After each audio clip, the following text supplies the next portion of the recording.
마가복음 4장 1절에서 9절, 그 다음에 14절에서 20절 읽습니다. 우리 같이 읽겠습니다.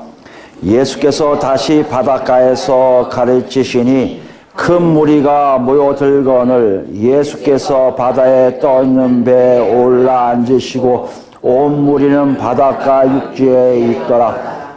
이에 예수께서 여러 가지를 비유로 가르치시니 그 가르치시는 중에 그들에게 이르시되 들으라. 씨를 뿌리는 자가 뿌리러 나가서 뿌릴새 더러는 길가에 떨어짐에 새들이 와서 먹어버렸고 더러는 흙이 얕은 돌밭에 떨어짐에 흙이 깊지 아니하므로 곧 싹이 나오나 해가 돋은 후에 타서 뿌리가 없으므로 말랐고 더러는 가시떨기에 떨어짐에 가시가 자라 기운을 막음으로 결실하지 못하였고 더러는 좋은 땅에 떨어짐에 자라 무성하여 결실하였으니 30배나 60배나 100배가 되었느니라 하시고 또 이르시되 들을 귀 있는 자는 들으라 하시니라.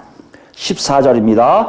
뿌리는 자는 말씀을 뿌린 것이라. 말씀이 길가에 뿌렸다는 것은 이를 늘 가리킴이니 곧 말씀을 들었을 때 사탄이 즉시 와서 그들에게 뿌려진 말씀을 빼앗는 것이요 또 이와 같이 돌밭에 뿌려졌다는 것은 이들을 가리킴이니 곧 말씀을 들을 때 즉시 기쁨으로 받으나 그 속에 뿌리가 없어 잠깐 견디다가 말씀으로 인하여 환난이나 박해가 일어나는 때에는 곧 넘어지는 자요 또 어떤 이는 가시떨기에 부러진 자니 이들은 말씀을 듣기는 하되 세상의 염려와 재물의 유혹과 기타 욕심이 들어와 말씀을 막아 결실하지 못하게 되는 자요 좋은 땅에 뿌려졌다는 것은 그 말씀을 듣고 받아 30배나 60배나 100배의 결실을 하는 자니라. 아멘. 지난 우리 3장까지 우리가 얘기를 같이 나눠봤는데요. 뭐에 대해서 여러분 했죠? 예수님과 함께함, 즉 하나님의 뜻을 행하는 것이 무엇인가에 대해서 알아보았습니다. 그것은 뭐예요? 예수님의 역사가 누구와 관계됐다는 거예요? 아버지 하나님과 관계됐다는 것이고요. 그 연결 속에 누가 중심이 돼요? 성령 하나님이 중심이 된다는 것이에요. 다시 얘기해서 성령을 통해서 예수와 함께 한다는 것은 뭐예요? 내 안에 뭘 고백하는 거예요? 하나님의 마지막 때가 지금이 때고 그 다음에 뭐죠? 이 마지막 때의 통치, 마지막 왕이 곧 예수 그리스도라는 고백이 있는 것이에요. 이 고백을 하는 자에게는 하나님의 역사하심을 통해서 예수님과 동행하게 되어 있다는 것이고요. 이것을 부인하는 자는요. 성령을 모독하는 것, 즉 하나님의 뜻에서 멀어지기 때문에 아무리 관계가 있더라도 예수님의 가족이 아니고 하나님의 자녀가 아니라는 것을 우리가 같이 알아보았습니다. 여러분 한 주가 어떠셨어요? 사시면서 정말 지금이 정말 하나님의 마지막 때구나라는 것을 체험하십니까? 그거 어떻게 아세요? 여러분이 교리적인 지식으로 막 짜니까 맞아 이제 마지막 때 이렇습니까? 아니면 여러분 안에 성령님 여러분을 인도하심으로 그런 결론이 나오십니까? 여러분이 잘 생각해 보셔야 돼요. 분명하다고 말씀하고 계세요. 마가가 우리에게 이렇게 얘기했어요. 예수님과 함께 한다는 것은 우리 삶에서 구체적으로 성령의 인도하심을 체험하는 것이라는 거예요. 다시 얘기할까요? 우리가 예수와 동행하는 지 어떻게 한다? 우리 삶에서 성령이 우리를 인도하고 있음을 구체적으로 알아간다는 것이에요. 이것은 누가 뭐해도 거짓을 어떻게 해도 사실이고요. 진리라는 거예요. 이런 삶을 사는 자가 뭐다? 바로 예수님의 가족, 하나님의 자녀라는 거예요. 오늘 더 나갑니다. 오늘부터 4장인데요. 여러분 읽으시면서 아실 거예요. 이번에 3장 20절에서 35절까지 읽은 거하고 비슷하네. 앞뒤 읽고 중간에 10절에서 13절은 떼놨네. 여러분 무슨 형식? 샌드위치 형식이에요. 하나의 큰 이야기 속에 어떤 내용을 하나 이렇게 삽입하는 거죠. 왜 했다고 했어요? 이 이야기의 내용이 어떤 것인지를 자세하게 설명하기 위해서 삽입했고요. 또 저자는 또 어떻게 해요? 이 삽입한 내용을 통해서 이 얘기를 통해서 얘기하고 싶은 중요한 주제가 무엇인지를 정확하게 보여주기 위해서 이 샌드위치 형식을 취한다고 우리가 알았습니다. 오늘은 어떻게 해요? 똑같이 해야죠. 먼저 가운데 걸 빼고요. 삽입한 걸 빼고 그냥 한 줄기의 큰 이야기를 통해서 무엇을 먼저 말하고 있는지를 이해를 해보는 것이 중요하다는 것이죠. 그래서 읽은 것이 1절에서 9절, 그 다음에 14절에서 20절 말씀입니다. 먼저 1절 말씀 볼까요? 1절 보니까요, 예수님이 다시 어디로 가세요? 바닷가로 가세요. 바닷가는 어디예요? 갈릴리 호수를 얘기하죠. 여러분, 기억을 잘 하시고 생각하시는 분 보니까, 다시 집에서 바닷가로 왔네? 이걸 이해하실 거예요. 장소가 바뀌었어요.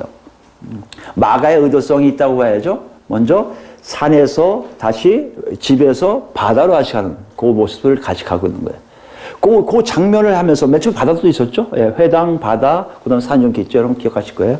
바다가 있다 보니까 더 많은 사람이 모였다는 것이죠. 보니까 큰 무리가 모였어요.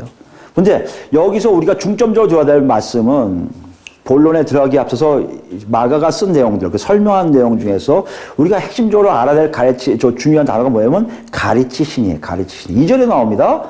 비유로 가르치시니, 가르치시는 중에는 가르치시다라는 뜻이 나와요. 이 가르치다는 것은 그냥 뭐 선생님이 쟤들에게 알려주는 정도가 아니에요. 이건 어떤 거냐면 이거 받아 먹어. 이거 받아 먹어야 돼. 받아들이기까지 과정을 다 포함한 가르침이에요. 그러니까 어떤 것을 굉장히 이건 네가 정말 정확하게 알고 있어야 돼 하는 사양을 알려주시려고 애쓰는 작업이 가르침이에요.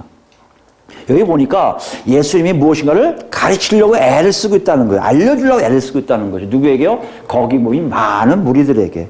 그게 어떤 걸까요? 생각하면요. 우리가 실제적으로 뭐 마가복음 3장, 4장 이렇게 저번에 말씀드렸지만 우리가 이 개혁본에는 있지만, 개혁 개정이 있지만, 실제로 이 마가복음을 쓸 때 이런 것이 다 없었다고 생각해야 돼요.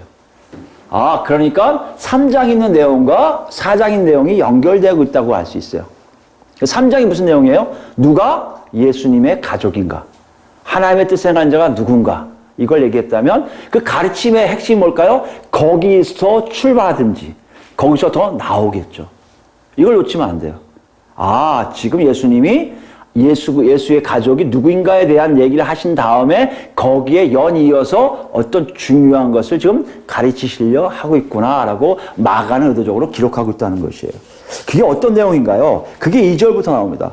2절부터 나오는데 여러 가지를 뭐로 가르치세요? 비유로 가르치세요. 비유는 지난 시간에 얘기했죠? 어떤 의미가 있다고 했습니까? 뭔가 유사한 것을 얘기함으로 자기가 얘기하고 싶은 것을 전달하는 거예요. 이 유사한 것을 일반적으로 듣는 사람들이 일상적인 삶이에요. 그러니까 이걸 얘기하면 쉽게 이해가 된다는 것이죠. 쉽게 이해할 수 있게끔 하기 위해서 비유를 사용하신다는 것이죠. 여기 보면 비유를 사용했다는 얘기는 그 당시 사람들이 다 알 정도의 내용 가지고 하셨다는 얘기예요. 그러니까 예수님도 지금 무엇인가 가르치기를 원하는데 그 가르치는 방법에 직설적으로 야 이거 꼭 알아야 돼 하는 게 아니라 비유를 사용하셨다는 것이 굉장히 우리에게 의미를 전달하고 있어요. 아니 예수님 뭐 알려주려면 그냥 하시지. 야 이거 A는 이거고 B는 건데 A가 하고 이 B하고 하면 C가 나와. 이렇게 얘기하시면 되는데 그게 아니라 비유를 직접적인 게 아닌 간접적인 방법을 사용하고 계시다는 것이에요. 그러니까 우리도 거기에서 한번 왜 이걸 사용하셨는지 무슨 의도가 있는지 알 수가 있잖아요. 같은 방법으로 풀이를 해볼 필요가 있다는 것이에요. 그러기 위해서는 비유를 듣는 그 청중들과 우리가 같아져야 되는데 똑같을 수 없잖아요. 우리가 알 수 있는 게 뭐예요? 갈릴리 호숫가에 있었다는 얘기. 그 당시에 대부분 많은 사람들이 갈릴리 사람이었을 것이다 하는 생각을 해보면 우리도 그렇게 갈릴리 사람처럼 생각을 좀 해볼 필요가 있다는 것이에요. 근데 갈릴리 사람에게 중요한 게 뭡니까? 3절 보니까요. 씨를 뿌리는 거에 대해서 나오거든요. 씨를 뿌린다는 건 뭡니까? 농사예요, 농사. 그럼 갈릴리 지역의 농사를 좀 알면 우리가 이 비유를 이해하기 쉽겠구나라고 생각하시겠죠. 그래서 먼저 우리가 똑같이는 안 되지만 갈릴리 사람처럼 되기 위해서 몇 가지 정보를 제가 제공해 드리겠습니다. 갈릴리 지역은요, 사실 농사하기가 그렇게 좋지가 않아요. 바위산도 많고요. 잡목 지대가 많아요. 이제 잡다한 나무들이 참 많이 나는 지역이랍니다. 그래서 농사 짓기가 별로 안 좋아요. 농사 지으려면 원래 이 사람들은 어떻게 하셨냐면 미시나라고 구전된 율법에 의하면 씨 뿌리는데 체계적으로 질서 있게 씨를 뿌리라고 가르쳐요. 이게 하나님 방법이라고. 이렇게 해야 돼요. 아주 애써서 요거 했으니까 이렇게 한다, 이거 했는데, 여기는 그렇게 할 수 있는 땅들이 아니에요. 어떻게 하냐면, 아침에다가 씨앗을 이렇게 담아갖고요, 이거 가져가서 이렇게 뿌리는 방법이에요.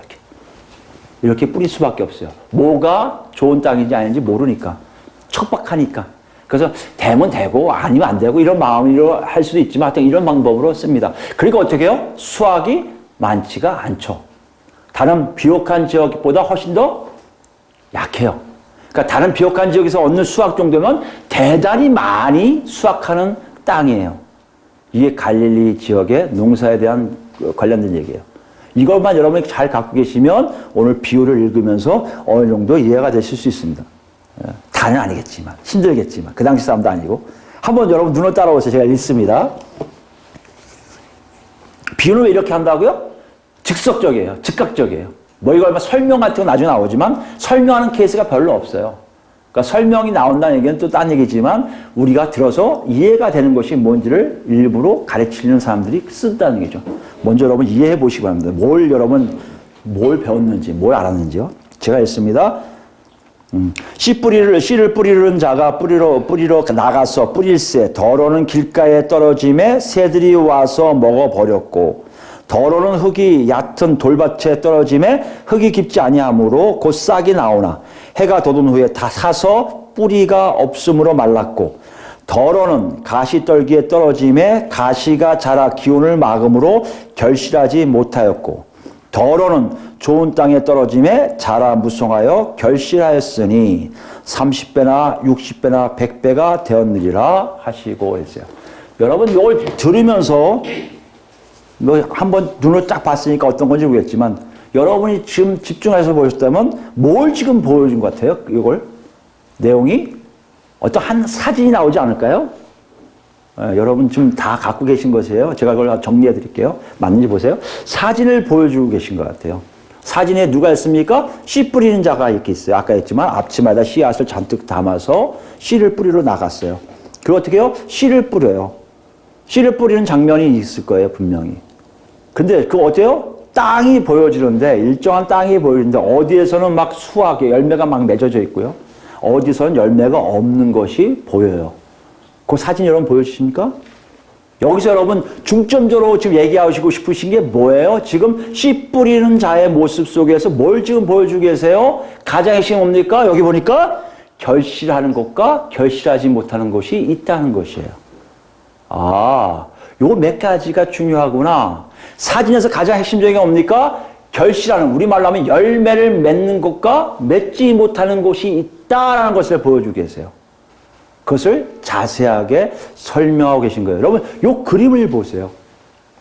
씨 뿌린 자가 씨앗을 가지고 뿌리고 있는 모습과 여기선 막 자란 것, 어디선 전혀 없는 것, 이런 식의 그림들. 여기도 자라고 저기도 자라고 없는 것도 있고 자란 것도 있고 막 이런 것이 하나의 장면을 여러분을 오게 됩니다. 그럼 여러분 무엇을 여기서 얻게 돼요? 열매 맺는 것이 무엇인가에 대한 것을 얘기하고 싶었을 것이다까지는 될 겁니다. 근데 좀 더 이제 사진을 봤으니까 우리가 사진을 가지고 한 사람 한 장면 한 장면을 이렇게 클로즈업해서 볼 수가 있게 되겠죠. 우리 먼저 누굴 볼까요? 씨 뿌린 자예요, 씨 뿌린 자. 씨 뿌린 자가 누굴까요? 농부겠죠. 그렇죠? 농사하는 사람. 씨 뿌린 자가 씨를 뿌릴 때 여러분 왜 뿌려요? 예, 수확을 얻기 위한 거잖아요. 열매를 맺기를 원하는 거 아니에요. 열매를 맺기 위해서 뿌리는데요. 지금 이 사람의 농사법은 지금 뭐예요? 어디가 좋은 땅인지를 제대로 알지 못하는 땅이 농사법이에요. 뭐가 좋고 뭐가 나쁜지를 몰라요. 무슨 마음이에요? 뿌려서 다 좋은 땅이길 바라는 마음으로 뿌리는 거예요. 좋은 땅이겠지. 좋은 땅이겠지 뿌리는 거예요. 아니, 더 나가서요. 여기 하나 가득 다 열매가 맺었으면 좋겠다는 마음으로 지금 씨를 뿌리고 있을 거예요. 그죠? 이게 지금 이제 씨 뿌린 자의 모습이란 말이에요. 근데 웃긴 건 뭔지 아십니까? 이 씨 뿌린 자의 농부가 지금 여기만 뿌릴래 하고 있어요? 아니에요. 다 골고루 뿌리고 있음을 예수님이 말씀하고 계세요. 골고루. 또 하나요. 씨앗을 한번 생각해 봅시다. 씨앗. 씨앗을 클로즈업 됐을 거 아니에요. 씨앗 보면요. 이 씨앗은 우리가 생각하는 것보다 슈퍼. 왜 슈퍼예요? 사실 연구에 의하면요. 여기 갈릴리 땅에서 나는 재배량이 보통 이렇게 나오지가 않아요. 잘 돼야 10배, 10배. 갈릴리 땅에 제일 좋은 땅이 10배의 수확을 얻어줘요. 근데 여기 몇 배예요? 30배, 60배, 100배예요. 이건 초강력한 씨앗이에요. 이 씨앗이 땅만 제대로 만나면 열매는 기본적으로 나오는구나. 이걸 지금 예수님이 말씀하고 계신 거예요. 갈릴리 사람들은 느끼고 있을 거예요. 맞아, 농부들은 그런 마음을 갖고 있지. 씨앗 30배, 60배, 100배라고? 갈릴리 땅에서 되게 강력하네? 그럼 뭘 생각할 것 같아요, 여러분? 씨 뿌린 자는 누구라고 생각할 것 같습니까? 예수님이시죠. 예수님 지금 뭐 하고 계시는 거예요? 복음을 전하시는 거죠. 여기 씨앗이 뭐라고 표현하고 있으면 14절 보시면 14절에 보시면 뿌리는 자는 말씀을 뿌리는 것이라. 말씀이에요, 말씀.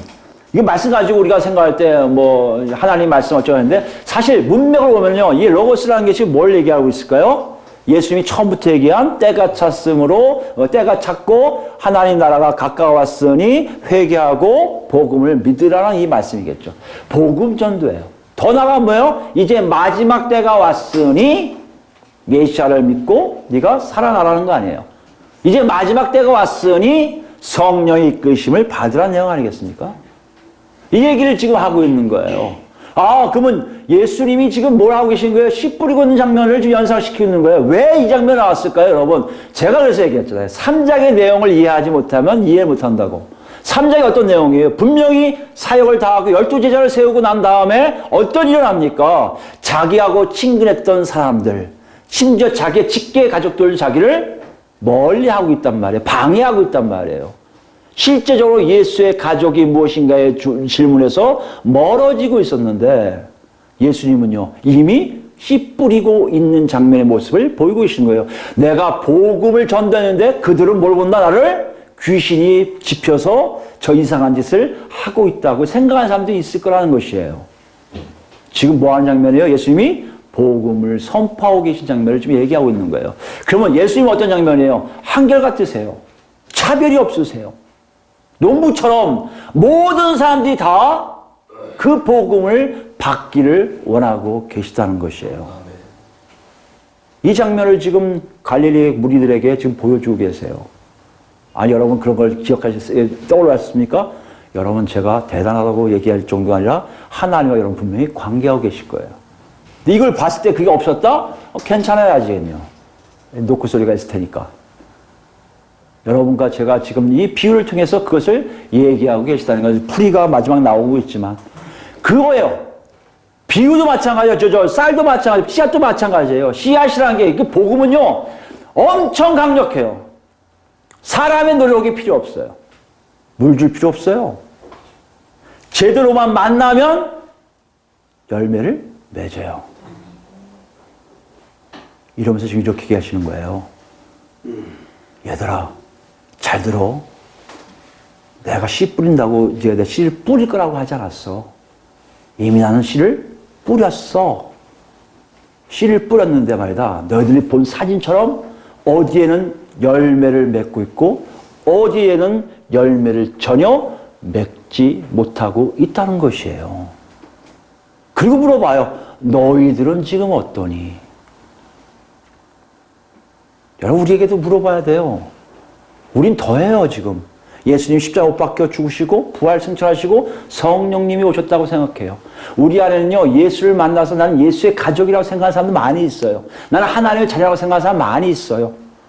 근데 그렇게 물어보시는 거예요. 알아. 근데 말이다. 내가 궁금한 거는 정말 너희 안에 내가 뿌린 복음에 의해서 그런 열매들이 존재하니? 이것을 지금 먼저 물어보고 계시다는 거예요. 우리 이렇게 얘기할 때가 참 많아요. 하나님이 주셔야지. 하나님이 만나 주셔야지. 하나님 은혜를 안 주시니까 내가 아무것도 못하지. 아니야. 하나님을 모르니까 성경을 봐도 기도를 해도 아무것도 없지. 아니야. 이런 핑계를 댈 수 없게끔 이미 다 해놓으신 거예요. 왜요? 예수님은요. 이미 벌써 옛날부터 뿌리고 계셨거든요. 뭐에 대한 문제예요? 씨앗이요? 하나도 문제 없어요. 복음은요, 제대로 떨어지면 30배, 60배, 100배라는 초강력한 수확을 얻어요. 아멘. 그것이 지금 내 안에 없다면 뭐의 문제예요? 하나님의 문제가 아니라 내 자신의 문제라는 것이에요. 그걸 지금 끌고 가는 거예요, 지금요, 예수님요? 그럼 이제 어디까지 갈까요? 가장 많이 얘기하신 게 뭐예요? 흙에 대해서 흙. 네 가지 유형의 흙이 나오죠. 근데 여러분 보시면 알겠지만, 네 가지 유형에서요, 예수님이 뭘 얘기하고 싶으시는지를 우리가 뚜렷이 알아요. 비율상으로도 알아요. 좋은 땅은요, 딱 한 번 나와요. 좋은 땅은. 나머지 땅은요, 이렇게 자세하게 나와요. 좋은 땅은요, 열매를 무진장 많이 맺는 걸로 그냥 끝나요. 나쁜 땅은요, 결실하지 못한다는 걸로 끝나요. 아, 지금 뭘 얘기하시는 거예요? 너희 무리들 중에도 나는 예수와 관계 있다고 예수 가족이라 하는 너희들 중에도 뭐요? 대부분 열매를 맺지 못하고 있는 사람들이 있을 가능성이 많다는 거죠.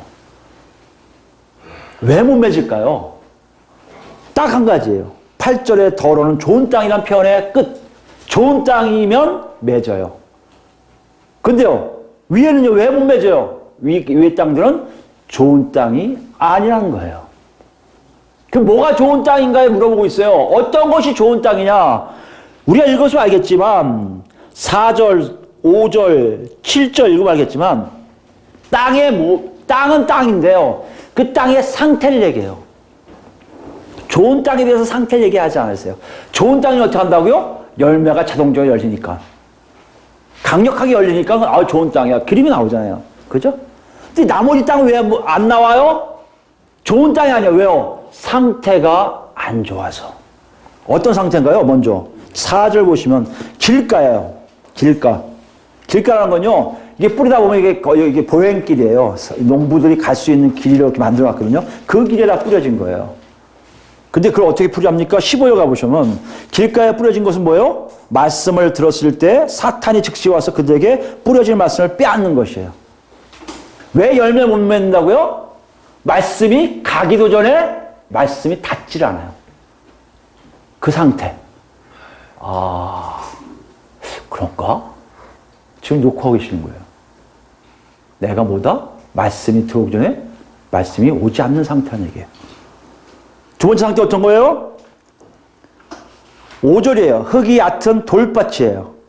흙이 얕은 돌밭이 어떤 일을 합니까? 여기 16절 보시면 말씀을 들을 때 즉시 기쁨으로 받으나 그 속에 뿌리가 없어 잠깐 견디다가 말씀을 인하여 환난이나 박해가 일어날 때는 넘어진 자예요. 무슨 말씀이면 말씀을 듣긴 들어요.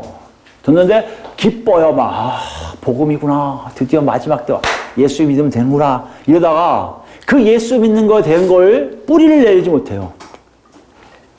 그러니까 이 말씀 때문에, 이 복음 때문에 너 예수 믿어 안 믿어? 이러는 거예요. 많은 목사들이 목사라는 표현을 안 하고 싶어 해요. 왜요? 나 때문에 하나님의 이름을 망가뜨릴까 봐. 왜요? 그만큼 목사들도 죄를 많이 짓거든요. 그런 상황 속에 자기가 있어요. 아니, 너 어떻게 되는 줄 알아? 이렇게 한단 말이에요. 왜요? 자기가 생각해도 그걸 벗어나고 싶을 때가 있거든요.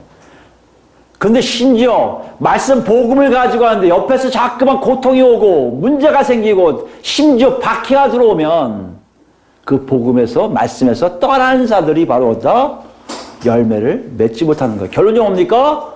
말씀과 복음이 내 안에서 자리를 잡지 못하는 사람들. 마지막 뭐예요?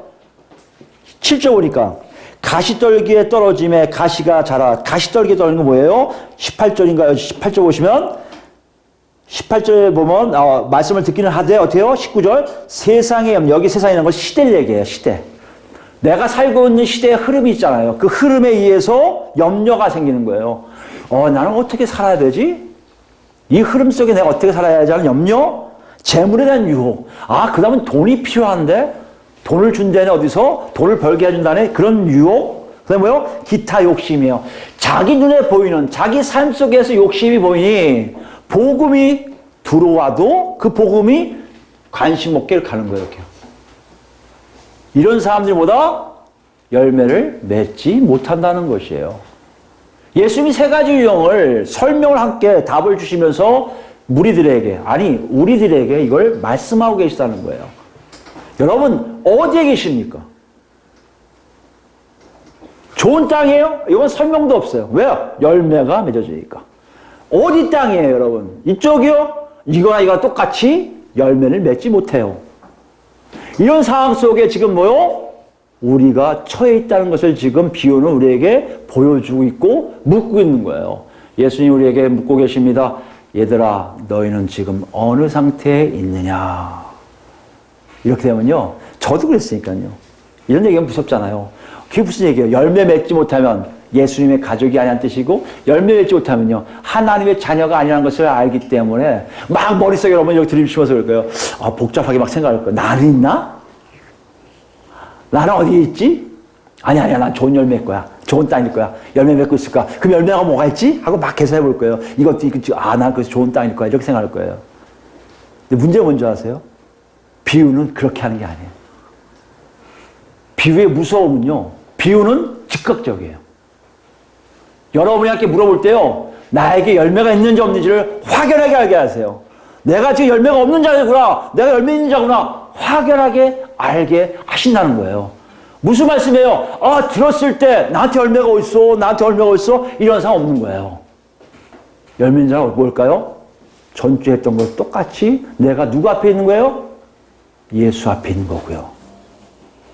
똑같이 예수께 배우려 하는 거고요. 똑같이 예수하고 동행하여 하나님 뜻대로 살고 있음이 내 안에 있는지 없는지를 확인해 보라는 것이에요.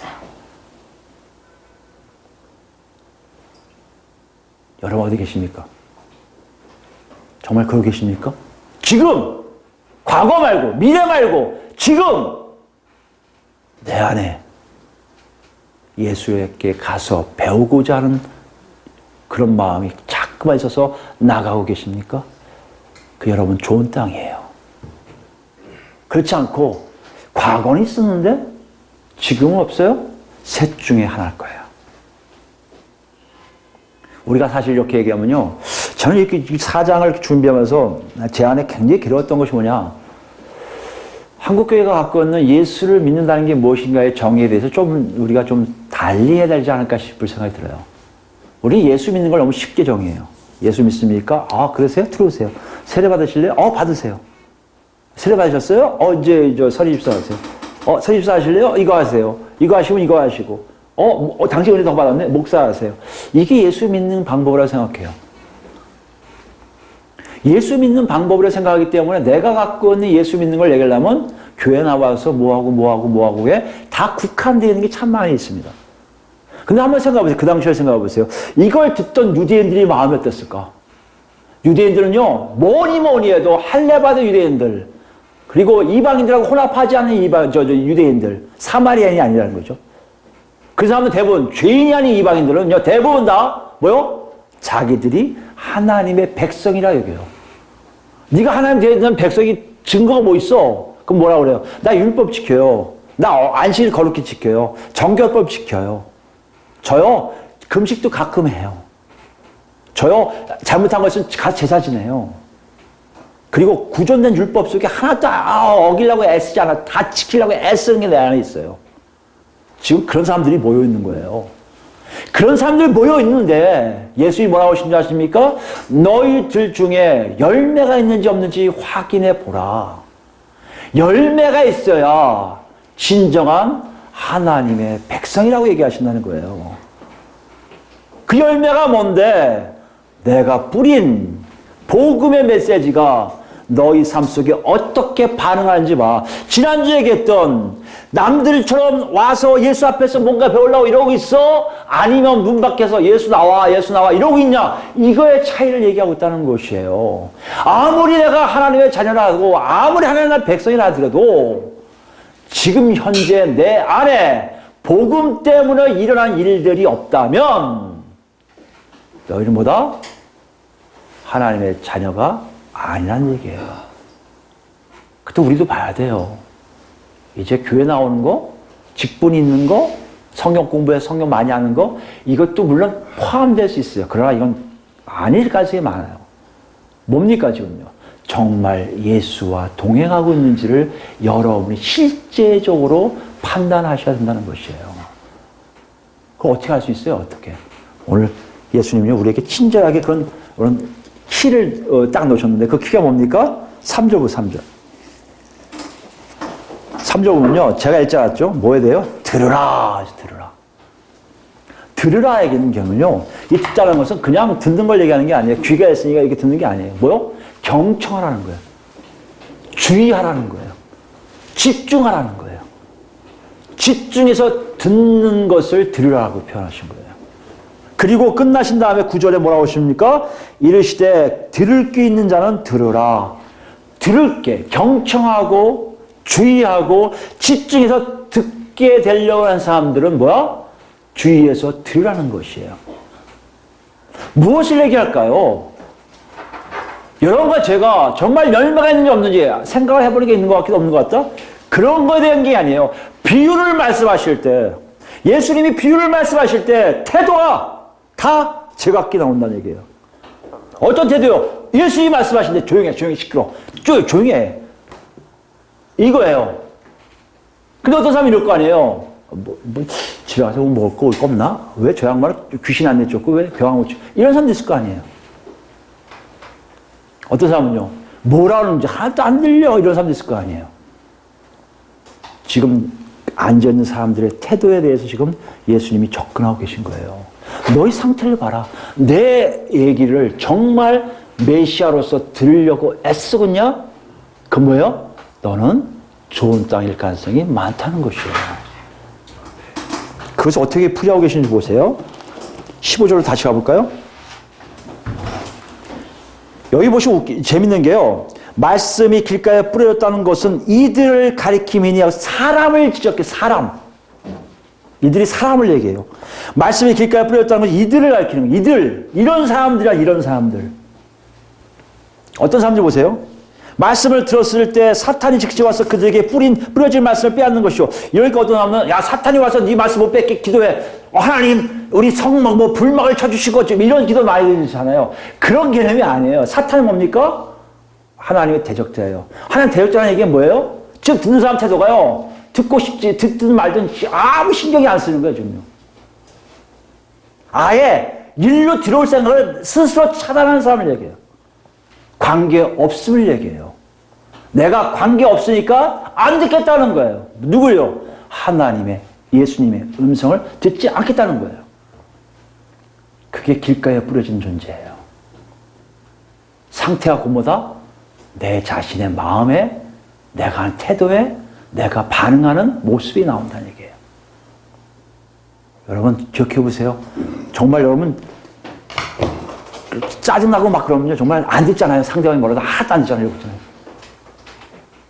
이걸 사탄이 뺏어간 것처럼 표현하는 이유는 셈족 언어예요. 하나님은 강제로 집어넣는데 사탄이 와서 뺐다고 생각하는 거예요. 근데 알고 보니까요. 본인이 전혀 듣고 싶지를 않은 거예요. 두 번째 어떤 사람이에요? 16절 보세요. 또 이와 같이 돌밭에 뿌렸다는 것은 이들을 가리킴이니 또 이들이에요. 사람들 얘기예요.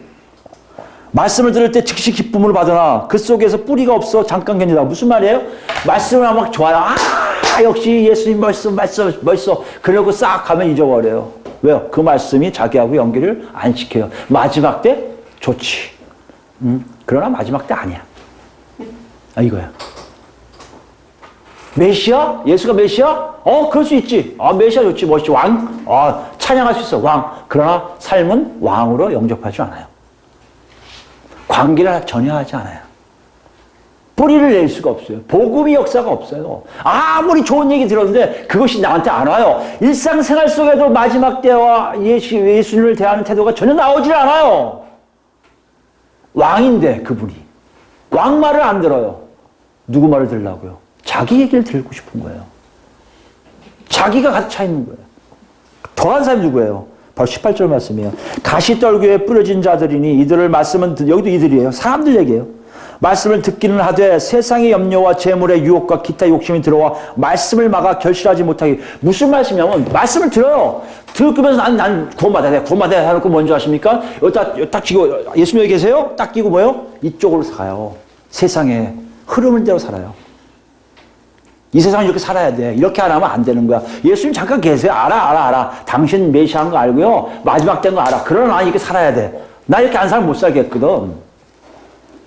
이게 시대의 흐름이야. 시대의 흐름 놓치면 나 큰일 나. 시대가 요구하는 대로 살아야 돼. 그게 우리가 사는 방식이야. 아니 어떻게 그렇게 살아. 그러지 마. 예수님 여기 들어가 계세요. 이게 가시떨기 있는 거예요. 자기가 우선이에요. 예수님의 말씀이 들어올 때 자기 자신이 완전히 왕이 돼서 내가 똑똑한 거예요. 내가 현명한 거예요. 내가 갖고 있는 생각이 예수 그리스도께서 증거하는 복음보다 더 위에 있기에 이 땅에 살아가는 흐름대로 사는 것이 곧 잘된 지혜로운 자라고 착각하고 있어서 사는 자들은 절대 열매를 맺지 못한다는 것이에요. 여러분, 이 말씀을 들을 때 여러분 저를 보시기 바랍니다. 어떻게 들으세요? 만약에 정말 듣기를 원하신다면 달라지실 거예요. 근데 그 달라짐이 뭔지 아십니까? 다시겠지만 열매예요, 열매. 내가 한 거 없어요. 인간의 노력 없어요. 인간이 뭐 잘나서 지혜로워서 없어요. 그냥 씨 뿌리는 자와 씨앗이 강력해서 거기에 조금 반응했더니 그분이 와서 그 씨앗이 나한테 와서 뒤집어 온단 말이에요. 요한복음 15장 보면 이거를 사도 요한이 이렇게 표현하고 있어요. 1절부터 볼까요? 15장 1절.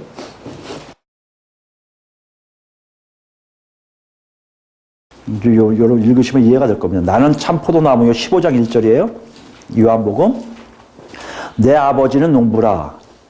무릇 내게 있어 열매를 맺지 아니하는 가지는 아버지께서 그것을 제거해 버리시고 무릇 열매를 맺는 가지는 더 열매를 맺게 하려 그것을 깨끗하게 하시니라. 무슨 말씀 이해하시겠습니까?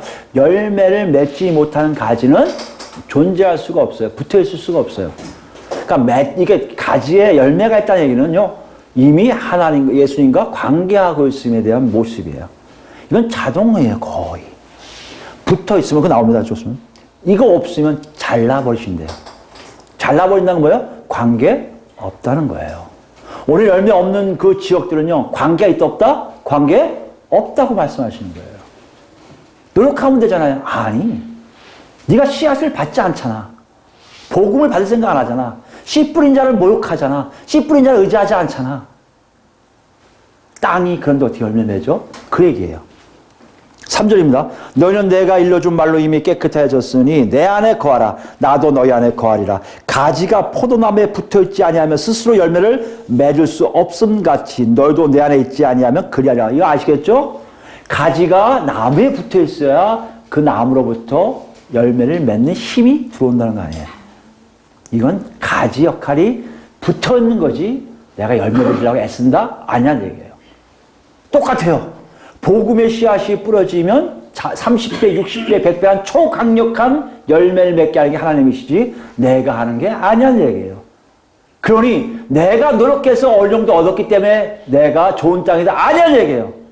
붙어 있었더니 받아들였더니 반응했더니 나도 모르게 은혜에 대해서 하나님께 감사했더니 내 안에 열매가 주렁주렁 있음을 보여주신다는 것이에요. 이 신비가 여러분과 제 안에 있는 자들만이 뭐다? 예수님의 가족이요 하나님의 자녀라는 것이에요. 여러분 이 비유가 굉장히 정확하고 실제 상황이고 무섭다는 것을 기억하시기 바랍니다.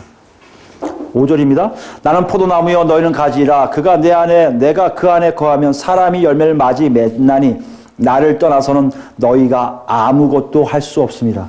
사람이 내 안에 거하지 아니하면 가지처럼 밖에 버려져 마르나니 사람들이 그것을 모아다가 불에 던져 사르니라. 너희가 내 안에 거하고 내 말이 너희 안에 거하면 무엇이든지 원하는 대로 구하라. 그리하면 이루리라. 너희가 열매를 많이 맺으면 내 아버지께서 영광을 받으실 것이요 너희는 내 제자가 되리라. 여러분 열매 맺는 게 여러분 필수란 얘기예요. 선택사항이 아니라는 거예요. 오늘 본문은 이것을 얘기하고 있습니다. 여러분 잘 기억하셔야 돼요. 여러분과 제 삶이 예수를 믿었다. 오케이. 성령 충만하다. 받았다. 오케이. 이제 그건 과거형이라면 지나가고 현재를 보자는 거예요. 정말 여러분 복음이 여러분에 들어와서 그 복음 때문에 나도 모르게 자꾸만 갈급함 때문에 예수께 나오고 계십니까? 예수를 찾고 계십니까? 예수한테 배우려 합니까? 예수와 동행하려 합니까? 그 안에 있는 성령님이 나를 이끌고 있음을 분명히 알고 계십니까? 그렇다면 여러분 좋은 땅이에요. 맺고 있을 거예요. 이미 맺고 있을 거예요. 어떤 열매요? 예수가 원하는 열매, 복음의 열매. 어떤 거요? 하나님 자녀다움이 여러분 안에 있을 겁니다. 거꾸로 얘기할까요? 암만세 가도 그 복음은 좋은데 가고 싶지 않습니까? 예수를 만나고 싶지 않아요? 기도하라고 기도하고 싶지 않아요? 성경에 대한 내용이 이러십니까? 복음이 들어와도 복음이 마치 있어도 있어? 건성건성합니까? 아니, 복음이 중요한 거 알지만 내 삶이 더 중요하다고 생각해서 그것을 미루고 계십니까? 여러분 지금 열매가 없음을 스스로 알 거라는 얘기예요. 여러분 어떻게 해야 되거든요? 지금 예수님 뭐라고 하시는 거예요? 다 죽이려고 하시는 거예요? 무리들 너희들 다 죽어라 이거 하시는 거예요? 만약 이걸 발견했다면 아직 늦지 않았다는 거 아니에요. 놓고 계시는 거예요. 그리고 이거 연상시키세요. 씨 뿌리는 자는 한결같은 마음으로 뿌려요. 혹시 내가 좋은 땅을 놓칠까봐 그냥 낭비처럼 뿌려요. 그 씨앗이 나도 모르게 한 구석에 박혀서 거기서 열매 맺기를 바라는 마음이에요. 아니, 가시떨기에 있어도, 길가에 있어도, 그리고 뭐죠? 흙이 얕은 돌밭에 있어도 다 열매를 맺기를 원하는 마음을 동일하게 뿌리고 계시다는 거예요. 씨앗이요? 보증된 거 아닙니까? 어떻게 해야 돼요, 여러분? 여러분이 가셔야죠. 여러분 걸 죽이셔야죠. 여러분 걸 부인하셔야죠. 여러분 게 아닌 예수의 말씀에 귀 기울이셔야죠. 여러분 삶이 아닌 예수의 삶에 집중하셔야죠. 그리고 한 발, 두 발 가서 물으셔야죠.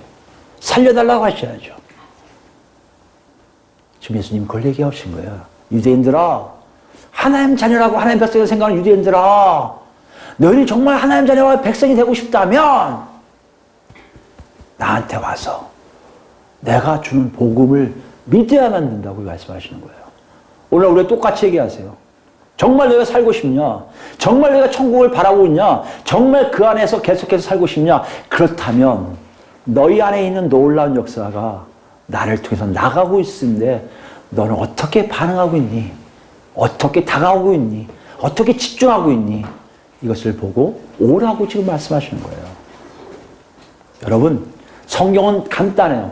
사람다움은요, 생명이 있어야 되고요. 생명은요, 오직 예수 그리스도 안에만 있다고 얘기하고 계십니다. 마지막으로 히브리서 볼까요?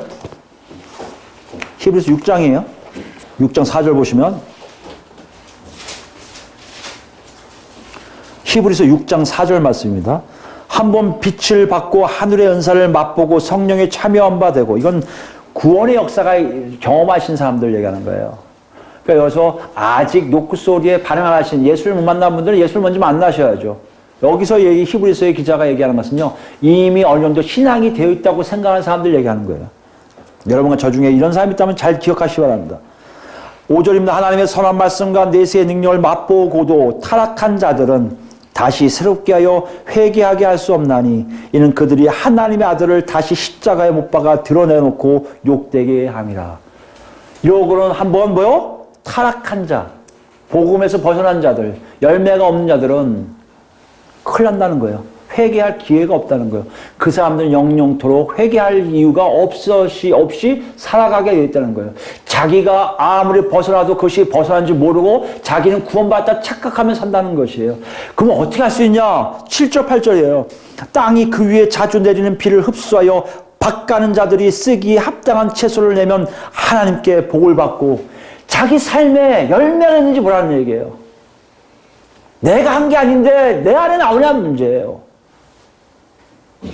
구원받은 사람들 특징이 뭔지 아십니까? 아무리 악하게 살아도요, 희한하게 예수께 나아가고 있다는 것이에요. 저 사람이 구원이 있을까? 살펴보면요, 딱 한 가지예요. 뭔지 뭘 중심에 예수를 찾고 있는 끈이 있다는 것이에요. 우리가 하는 게 아니에요, 여러분. 그 끈이 여러분에게 열매를 맺게 하는 작업이 되는 거예요. 그게 뿌리는 자의 씨앗이란 말이에요. 그런데 이렇지 않고 만일 가시와 엉겅퀴를 내면 버림을 당하고 저주함에 가까워 그 마지막은 불사함이 되리라. 자기 삶 속에 전혀 예수와 동행한 삶이 전혀 안 나오고, 아니 세상과 똑같이 살고 있다면 그 사람들은 나중에 심판만이 남아 있을 수밖에 없다고 경고하고 있는 거예요. 이건 뭘 얘기한 줄 아십니까? 히브리서 기자가. 만약에 내가 엉겅퀴가 나오네 안다면 아직 살 기회가 있다는 것이에요. 나한테 좋은 땅에 좋은 열매가 없어도 엉겅퀴만 인내하고 깨달아서 다시 예수께 돌아가면 살 기회가 있다는 것이에요. 그런데 지금 이 노크 소리에 엉겅퀴가 있다고 얘기하시는 이 소리에 나는 안 그래. 내가 왜 예수를 언제 믿었는데 내가 몇 대째 예수 믿는 사람인데 내 직분이 뭔데 이러고 있다면 그것은 다시 회개할 제사가 없는 사람이라는 것을 말씀하고 있다는 것이에요. 오늘 본문이 우리에게 이것을 얘기하세요. 예수님도 우리에게 이걸 얘기하시고요. 마가도 우리에게 이걸 얘기해요. 너는 지금 어느 상태이니? 네 삶을 봐. 예수를 쫓으려고 지금 막 몸부림쳐 오고 있어? 관심 없이 너 혼자 떠돌이로 살고 있어. 어쨌든 네가 예수께 오면 예수가 뿌리시는 은혜와 그 씨앗의 놀라운 능력이 너를 뒤바꿔 놓을 거라고 지금 말씀하세요. 이 놀라움을 다 체험하는 여러분과 제가 되기를 예수 그리스도는 축원드립니다. 아멘.